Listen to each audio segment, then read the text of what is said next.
is a legal luminary and the founder and managing partner of Juris Prime Law Services, who we are also privileged to have as one of the associate sponsors of NCIBL 2025. Having worked in two of the most prominent financial institutions, IDBI and ICCI, as an in-house counsel for 9 years, Mr. V S N Raju has a rich and diverse experience of over 26 years in the fields such as banking, corporate, civil, criminal, economic, industrial, intellectual property, labor, secretarial, and real estate laws. It's my honor to invite Mr. Raju to address this gathering on the topic of stakeholders under the IBC. Please, sir.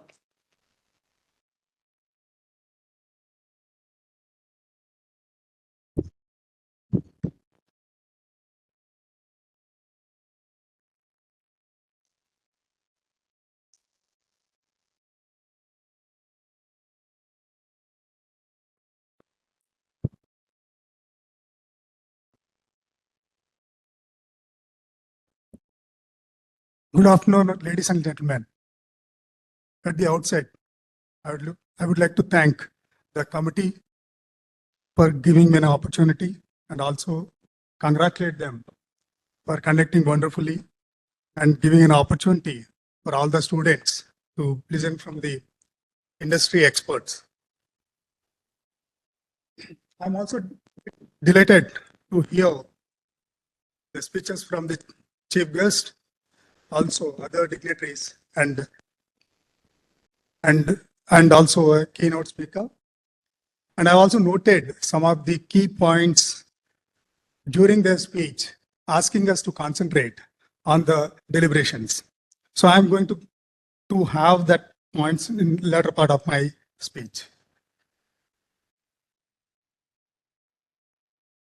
So I'm sure that this conference will definitely benefit everybody and all the stakeholders, practitioners, also students, to learn from the experiences of the professionals and other dignitaries present here. Let me start with the session's theme of emerging trends and practical challenges in the IBC regime. As you are aware, asset quality of the banking system during 2018 is 11.2% of the gross NPS, 11.8%. That is too high. By March 2024, the gross NPS have gone down to 2.8%. And as on December 2024, it has gone down to 2.4%. And also Economic Service says that by 2025 March, the gross NPA have go down to 2.6%. I'm sure, and I'm definitely believe that IBC has contributed significantly for the reduction of the gross NPAs of the banking system. So every stakeholder, including insolvency professionals, lawyers, and IPEs, IPAs, everybody should be proud of IBPA, proud of that. They've contributed so much for the banking system so that money has come back to the system again to utilize for the purpose of the loans, and that will, in fact, give the economy to grow. As of December 31st, 2024, 8,175 cases are admitted to CARP. 8,175. Out of the said number of cases, 1,130 are withdrawn under Section 12A. 1,236 cases are closed on the appeal, or review, or settled. 1,119 cases are resolved through approval of resolution plan. And 2,707 cases are ordered for recovery. 1,983 cases are pending as on today for the in the CARP. So significant number of cases were admitted or withdrawn or settled. So that way, without going through a CARP, several cases were settled. Even prior to approval of the CARP, prior to admission of these application itself, several cases were withdrawn. As rightly Madan sir told, that there's a 10 lakh crores of rupees were settled, whether recovered or not, it will be, but the claims filed during the section 7, 9 or 10, not 10, section 7 and 9, the 10 lakh crores applications were withdrawn. So another trend, what I've observed is that in 2017 and 18, every one CD was resolved. Every one CD was resolved. 5.06 CDs were gone into the liquidation. That is our ratio. So even for every one resolution, there are 5 cases are gone into the liquidation. Today, the scenario has improved so much that every one CD is resolved. 1.3 CDs are going to the liquidation. So this is a significant number, show that several number of cases are resolved, then going into the liquidation. From my experience, I can see that there's several organizations, several individuals have a faith on IBC and keeping the money ready to acquire the companies which are on the CARP. If you see that any listed companies in CARP, I can see that so much of demand in the market. You don't get, literally you don't get a listed company in the CARP. It's a small company having the listed and having some assets. It's very difficult to find any company in that. So that way, the ecosystem is building to bid for the CARP cases, and some of the organizations are specializing in taking that companies under the CARP and restructuring and getting into the economy. So I want to take out some more numbers before going to the stakeholders.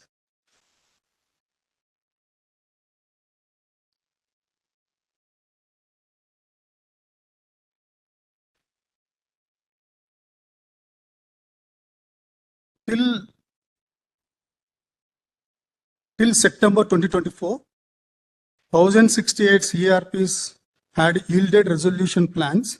The creditors realized 3.55 lakh crores under the resolution plans in these cases. The fair value and liquidation value of the assets available with these assets when they entered into CARP was estimated at 3.38 lakh crores and 2.2 lakh crores respectively, as against the total claims of the creditors worth 11.44 lakh crores. The realization of the creditors was 31% and 161.11% as against their admitted claims and the liquidation value. So against the admitted claims, the recovery is 31% as of now. Against the liquidation value, it's more than 100%, it is 161%. So through CARP, the stakeholders able to recover 161% of the liquidation value. It may be less compared to admitted value, but against the liquidation value, it is a significant number.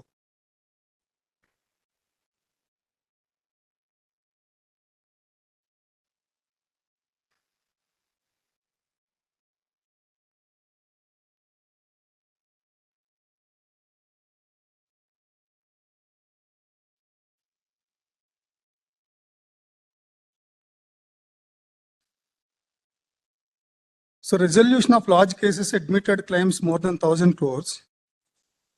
There are 1,119 CDs were rescued under the code as on 31st, 2024. 164 had admitted claims of more than 1,000 crores. So out of this, all this number of cases, only 164 cases have more than 1,000 crores. The realizable value of the assets available with this 164 CDs when they entered the CARP was only 1.88 lakh crores. Though they vowed 9.85 lakh crores to the creditors. Till December 31st, 2024, realization by the claimants under the resolution plans in completion to the liquidation value is 169.40%, while the realization by them in comparison to their value is 32.31. So large cases, the realization against the admitted plans are a little bit lesser than the overall number.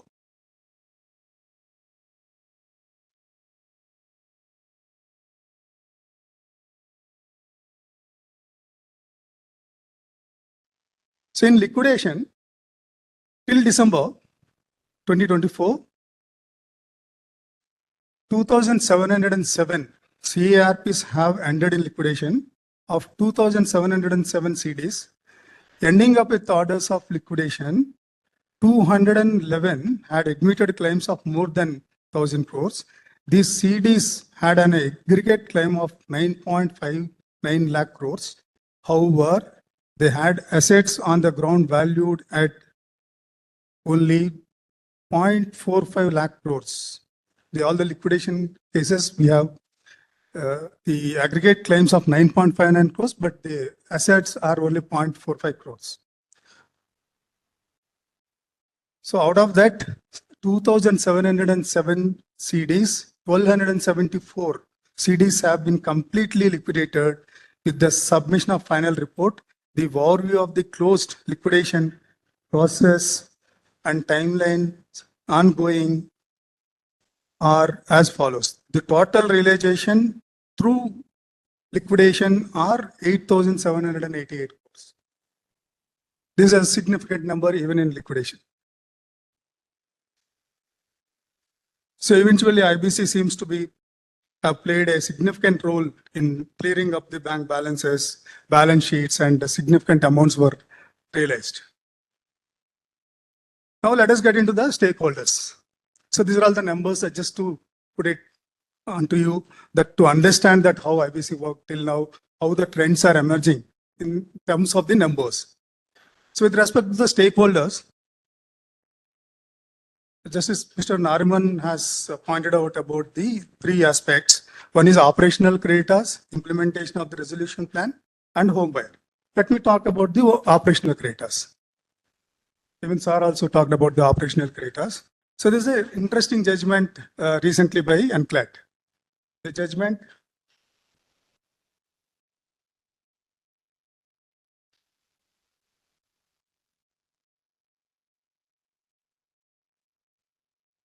is by National Company Law Tribunal, National Company Law Appellate Tribunal, Principal Bench in NCC Limited versus Golden Jubilee Hotels Private Limited.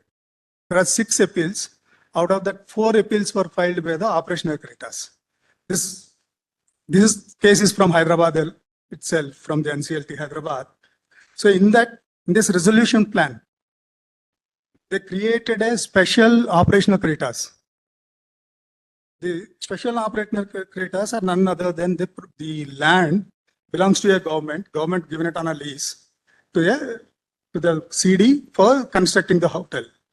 So the government and another person which is also part of the government, 2 of them are treated as a special operational creditors, and in the plan they were given 100%, but other operational creditors were not provided.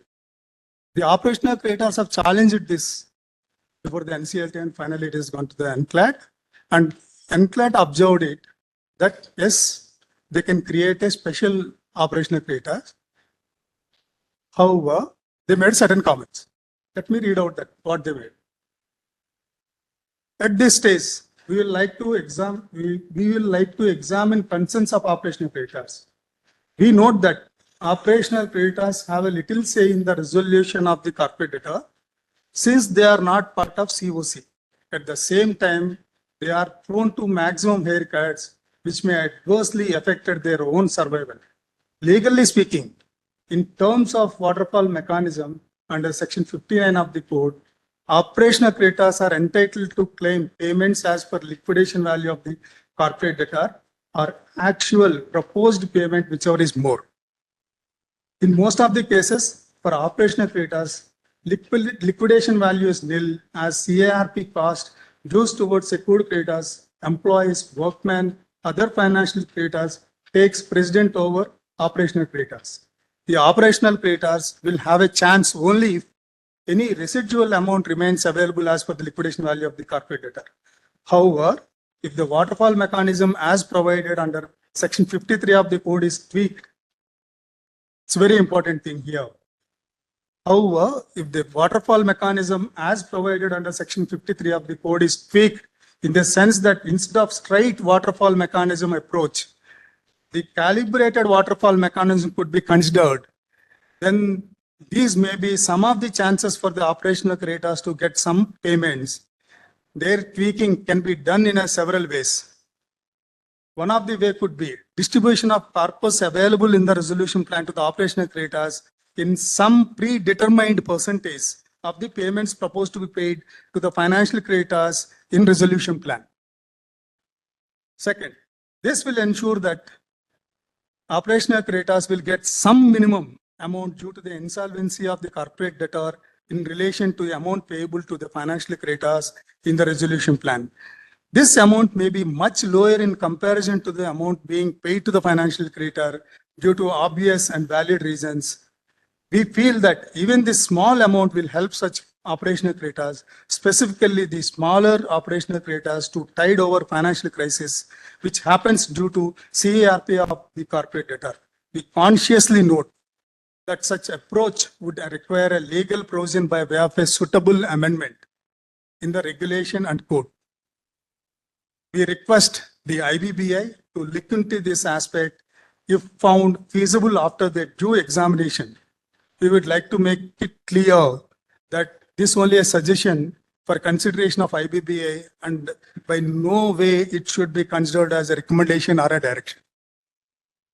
So they have beautifully given and taken concerns of the operational creditor and suggested to the IBBI to take it up with the government for an amendment in the regulation as well as the code. That way operational creditors' interest can be taken care. With respect to the implementation of the resolution plan, so I would like to go to recent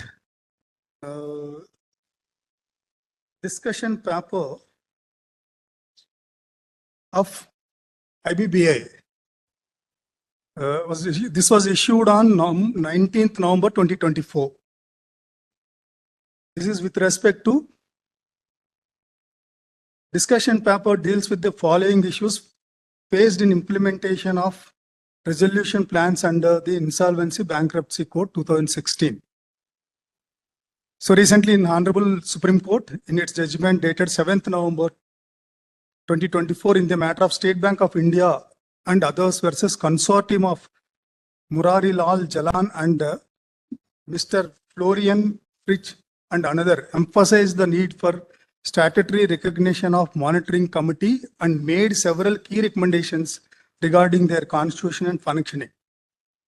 The court observed, as regards the implementation of the approved resolution plan, it is suggested that the IBC 2016 statutorily provide for the constitution of the monitoring committee once the plan has been approved.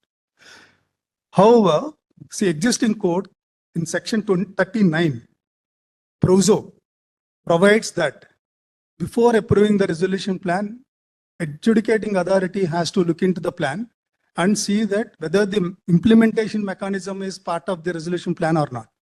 But it is not, the code does not say that it is a monitoring committee has to be constituted, but it says that the adjudicating authority has to look into the provisions of the resolution plan, whether there is a plan consists of how that the plan will be implemented. But slowly, after suggestions and all, most of the plans contains that implement the monitoring committee, and normally insolvency professional himself will be appointed as a monitoring agent. That as a practice, now most of the resolution plans have that. But however, anyway, IBBI has released the discussion paper to make it mandatory, and they wanted to insert regulation 38 in the CARP regulations. It reads as follows: the mandatory contents of the resolution plan. The plan shall provide for constitution of a monitoring committee having such tenure, composition, and functions as specified in this sub-regulation. monitoring committee shall function till completion of the implementation of the resolution plan, provided that the committee may, for reasons to be recorded in writing, decide for lesser tenure for the monitoring committee if the resolution plan provides for the substantial implementation during such tenure. 3. The monitoring committee shall consist of, then they're saying that who are all should be there in that all. So this is already, the discussion paper is already out. I think IBBA considering this to bring in as a regulation. Then let us go into the home buyers. Even for home buyers also, on 7th November 2024, IBBA already released a discussion paper. So this discussion paper consists of a range of critical areas, including, this is not only home buyers, these are all with respect to the real estate. The CDs which are all in real estate are under CARP. The IBBA wanted to propose several changes. 7 changes they proposed in that. So I'm going by heading by head in this one. Proposed inclusion of land authorities in committee of data's meetings. This is very important because in several CDs, their units are constructed in the industrial infrastructure areas, which are all government has given it on a long lease or a sale, or some of the projects were sold by the government on a long lease where that projects were built. So one experience of in the IBC that in the matter of Noida Infrastructure Development Authority matter, they have not at all considered the interest of the development, that Industrial Infrastructure Authority, and resolution plan got approved. It's gone up to Supreme Court, and Supreme Court reversed the resolution plan, stating that it cannot be, the resolution plan cannot be approved without taking into the landowners part of the resolution process. So that way the IBBA wanted to have they have that seat in the committee of creators, local authorities, as well as the land owning authorities, but they will not have any vote. So mandatorily has to make them as a part of the COC if there is any local land owning authorities are having that any stake in the company, as well as the local authorities if you have any stake in the company. That is one regulation they wanted to bring in. So other point is handling cancelled land allotments in real estate insolvency cases. Then several cases prior to CRP itself, the land got cancelled because they have not implemented the project, but that was not disclosed to the COC or not disclosed it in the information memorandum. Now they're making it mandatory that it has to be disclosed, that COC can take a informed decision on that, how that can be dealt with. So they also want to bring in another provision to empower the COC to facilitate participation of associations of LRTs as a resolution applicants. So in several the housing projects, so LRTs form a association and they wanted to participate in the resolution process and give a resolution plan. But what happens? The COC stipulates some net worth criteria and some EMD criteria, which cannot be fulfilled by the associations. So therefore, the discretion will be given it to the COC that they can decide if the association is participating in it. Their criteria for the eligibility will be not on par with the others, it can be lower than that.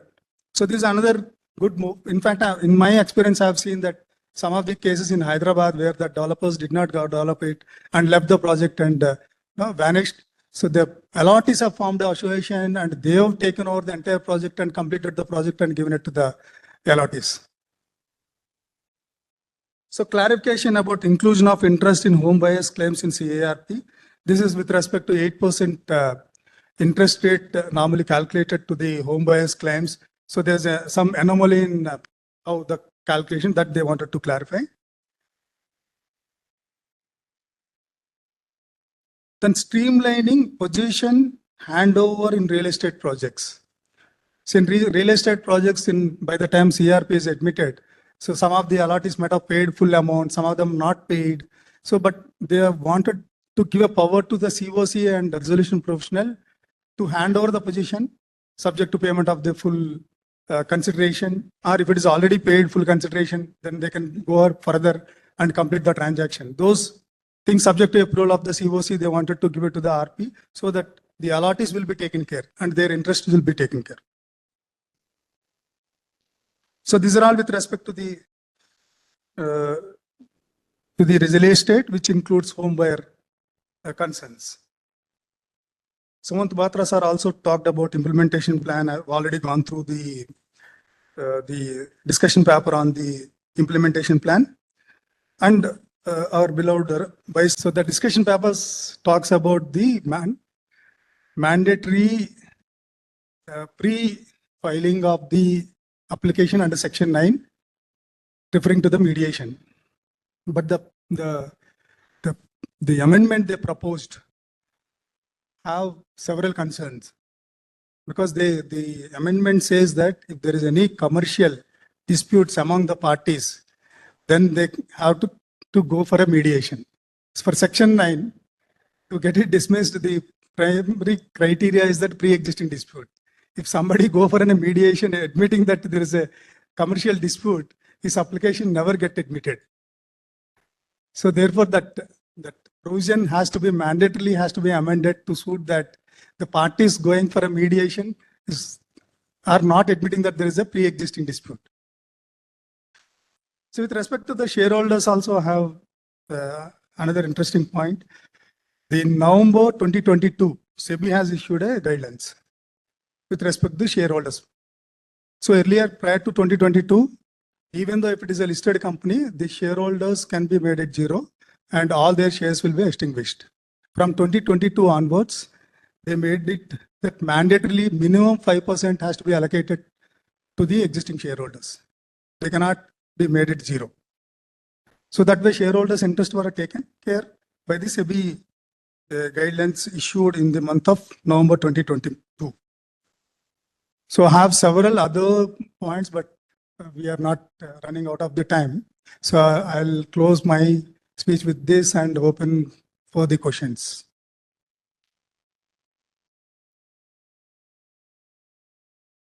So just a point here, I think these recommendations in the real estate sector has been taken from the Amitabh Kant committee report, because he also suggested radical changes as far as the real estate sector is concerned, like having participation of someone from the authority in the committee of creditors. I think that was taken from him, number one. Number two, in my experience also, we have seen that there are a lot of times when the allottees themselves form an association and then they participate in then they complete the project. So there have been a lot of instances. Of course, this is not included in the recommendation, but there have been several instances of that sort. So these were my two comments. Yes.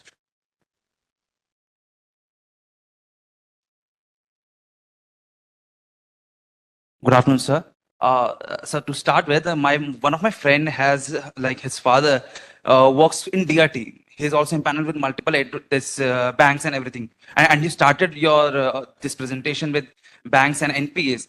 My question is that, okay, I've been discussing about NPAs with him also. So he said that, okay, at multiple times, whatever the number is there in the market right now, which you mentioned about 2.6 to be there soon, and all these numbers, that they're somehow tampered because of the government policies. How do you feel, and what is your perspective on the impact of government policies on how banking and all these loans and NPAs are being calculated or is being released out the data, like how the data is being released? Because according to him, what he's been mentioning to us till now, that whatever the NP data is with us is very less than what is there in real because of all these government policies. What is your idea on that, sir? Please. I have no idea. I'm a lawyer.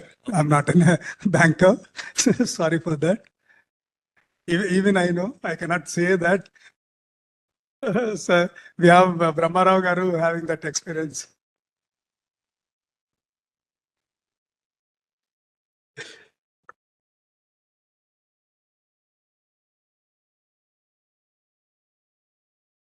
No.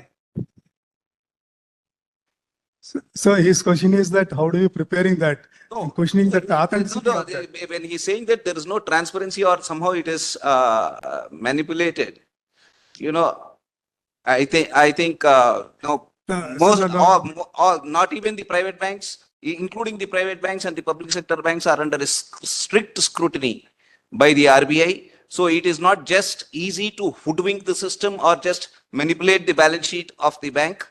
So yeah, it is. So, you know, so the reporting system is very transparent and very stringent also. So I don't think Yeah, so that's what I'm saying. That's what I'm saying that. So we can explain the system, but somebody is doubting the system. It's definitely difficult to explain somebody who's doubting the system. Yes, sir, please. I think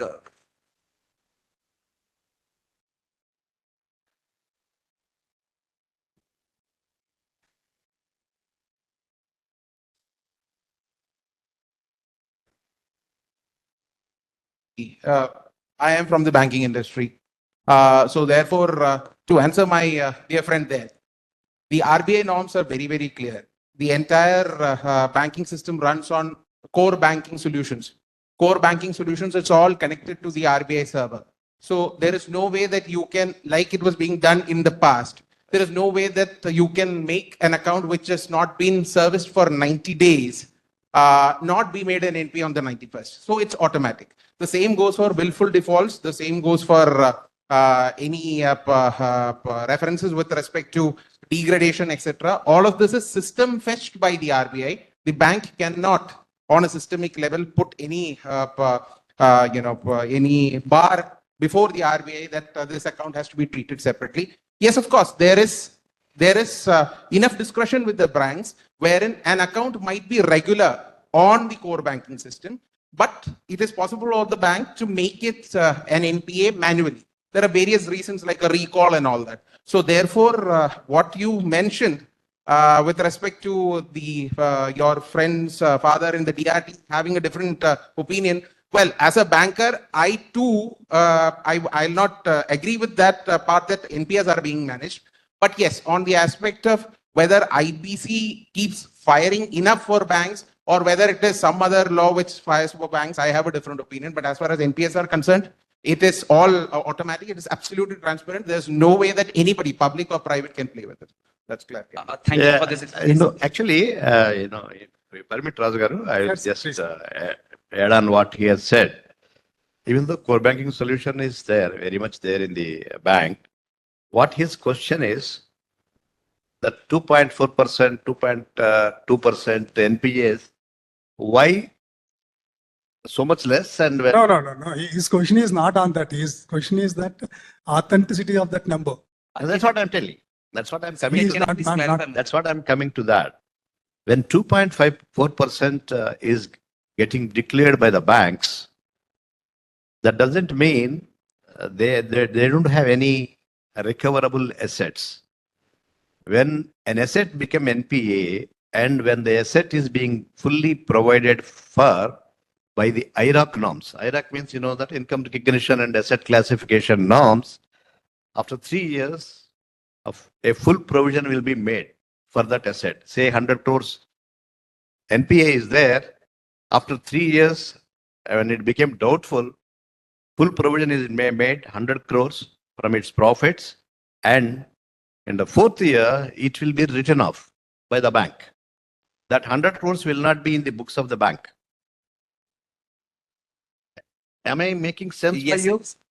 So this 100 crores, even though it is advances under collection account, it will be parked under advances under collection account, which is a contra entry. Okay, Yes. it is not in the balance sheet of the bank. Okay. That 100 crores will be knocked off from its profits, and the asset, even though it is in the contra asset, this 2.4% will not reflect this 100 crores. Okay. Got it. So that is why that 2.4 or 2.2, that means, it is cleaning up the balance sheet. You can say that. It's cleaning up a balance sheet, but not losing the right to recover from the promoter. That is how you will get this 2.4%. Thank you so much, sir. Thank you so much. If I make sense. Yes, sir. But my question was with regard to that, how government policies affect NPAs. That was my core question, and we got into the structure. Government policies definitely impact NPAs. There is no doubt about it. If when I was on the bench of the NCLT, most of the power sector companies, gas-based power sector companies, which have become sick or NPAs and came before NCLT, are all because of the government policies. Most of them. I'm not telling that promoters are, they have not diverted, but most of them, the reason for their becoming NPA and defaulters is because of the faulty government policies. I can say that. Thank you so much, sir. Thank you so much. Thank you.